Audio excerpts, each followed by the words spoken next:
Run about with me, guys. Stewed fish with ground food. Continue watching.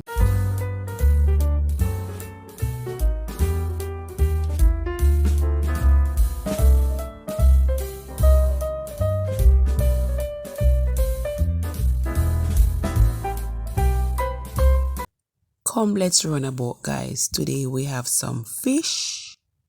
These are already clean, so we're just going to season them and put them aside until we work on the rest of ingredients. So we're making some brown stew fish served with cornmeal dumpling, pumpkin, and green banana. This can be used for lunch or dinner. So do continue watching, guys, and I'll catch you at the end of the video. But please watch along, watch to the end, and drop me a comment at the end. Like the video, share with a friend, and do subscribe if you haven't as yet. So continue watching, guys.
So here you have it, guys. Fast and easy and very delicious. So I hope you guys did enjoy this one. And again, please like the video, share, drop me a comment, and do subscribe if you haven't as yet. So until next time, guys, stay safe, stay blessed. Bye for now.